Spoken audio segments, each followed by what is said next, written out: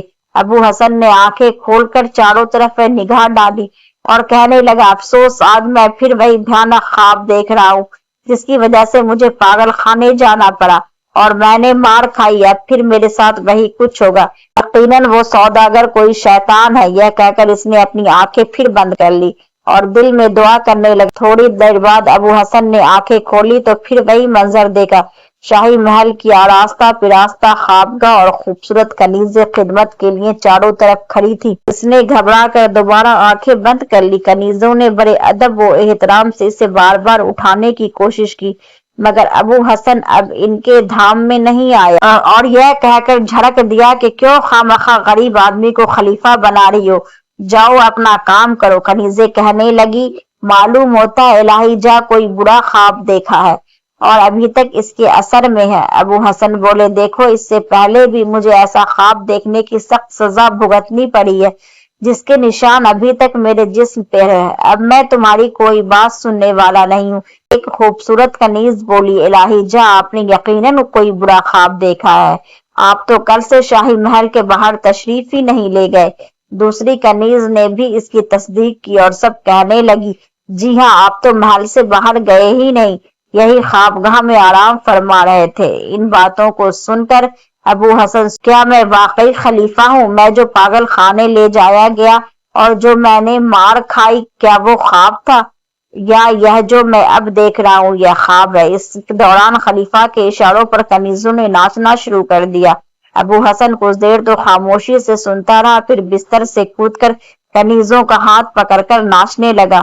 وہ کچھ ایسا جوش میں آیا کہ اپنا شاہی لباس پھاڑ ڈالا اور ایک دھماکہ چوکڑی مچا دی۔ خلیفہ ہارون رشید نے جو یہ حال دیکھا تو ہنس ہنس کر لوٹ پوٹ ہو گئے اور بے قابو ہو کر پردے سے نکل آئے۔ ابو حسن نے خلیفہ ہارون رشید کو پہچان لیا اور بولا، اچھا یہ آپ ہی ہو جو سوداگر کے بھیس میں میری ساری تکلیفوں کے باعث بنے۔ ساتھ ہی وہ سارا ماجرا بھی سمجھ گیا۔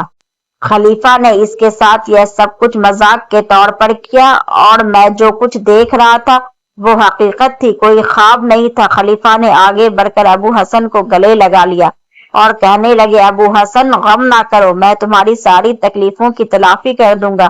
ابو حسن بولا، یہ خوب بات ہے، آپ کے مذاق نے تو میری جان ہی لے لی تھی، مجھے پاگل خانے جانا پڑا اور مار کھانی پڑی۔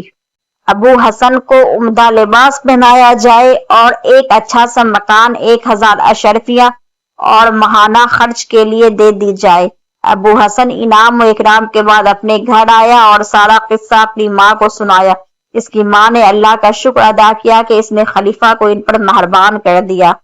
کچھ وقت گزرنے کے بعد ایک دن ہارون رشید نے اپنی ملکہ زبیدہ سے کہا کہ میں دیکھتا ہوں کہ اب ابو حسن محل میں آتا ہے تو ملکہ کی کنیز نزہت کی طرف اس کی زیادہ توجہ رہتی ہے، نزہت بھی اس کی طرف مائل نظر آتی ہے، اس لیے میرا خیال ہے کہ ان دونوں کی شادی کر دینی چاہیے۔ ملکہ زبیدہ نے کہا، ان کا خود بھی خیال یہی تھا، ان دونوں کی شادی ہو جانی چاہیے، یہ دونوں خوش رہیں گے۔ چنانچہ خلیفہ کے حکم پر ابو حسن اور نزہت کی شادی ہو گئی۔ خلیفہ نے تحفے میں ابو حسن کو اپنے محل کے قریب ایک محل رہنے کو دے دیا اور ملکہ نے نزہت کو اتنا سامان دے دیا کہ اس کا گھر بھر گیا۔ ابو حسن اور نزہت خوش و خرم زندگی بسر کرنے لگے۔ ابو حسن روزانہ دربار میں حاضر ہوتا، نزہت ملکہ کی خدمت میں دن گزارتی، ہر طرح کا عیش و آرام تھا، لیکن وہ دونوں تھے کہ فضول خرچ جو تنخواہ دربار سے ملتی تھی چند دنوں میں اڑا دیتے۔ ان کی فضول خرچی اس قدر بڑھ گئی کہ وہ تنگ دست ہو گئے۔ سوچا اب کیا کرے، خلیفہ یا ملکہ سے مانگے تو کیسے، انہیں شرم آتی تھی۔ یہ سوچتے ہوئے ابو حسن کو ایک ترکیب سوجی۔ اس نے نزہت سے کہا، تم ایک سفید چادر اوڑھ کر مردہ بن کر لیٹ جاؤ، میں خلیفہ کے پاس جا کر کفن دفن کے کچھ رقم لے آؤں گا۔ نزہت نے ایسا ہی کیا اور ابو حسن نے روتا پیٹتا خلیفہ کے پاس پہنچا۔ خلیفہ نے پوچھا، کیا ہوا، کیوں اس قدر پریشان ہو؟ ابو حسن بولے، الہی جا مجھ پر غم کا پہاڑ ٹوٹ گیا ہے، میری نزہت مر گئی ہے۔ سن کر خلیفہ کو افسوس کرنے لگے اور ابو حسن کو تسلی دینے لگے۔ انہوں نے اسے تسلی دے کر کہا، 1000 اشرفیاں دو اور کہا، جاؤ کفن دفن کا انتظام کرو۔ ابو حسن 1000 اشرفیاں لے کر خوشی خوشی گھر آیا اور نزہت سے بولا، اب میں مردہ بن کر لیٹتا ہوں، تم ملکہ کے پاس جاؤ، تمہیں بھی کچھ مال مل جائے گا۔ نزہت نے ابو حسن کو لٹا کر اس پر سفید چادر ڈال دی اور بال کھولے روتی پیٹتی محل چلی گئی۔ ملکہ زبیدہ نے اپنی چہیتی کنیز کو اس حال میں دیکھا تو گھبرا کر پوچھا، خیر تو ہے، تجھے کیا ہوا؟ نزہت روتے ہوئے بولی، ملکہ عالیہ، میرا شوہر ابو حسن چل بسا،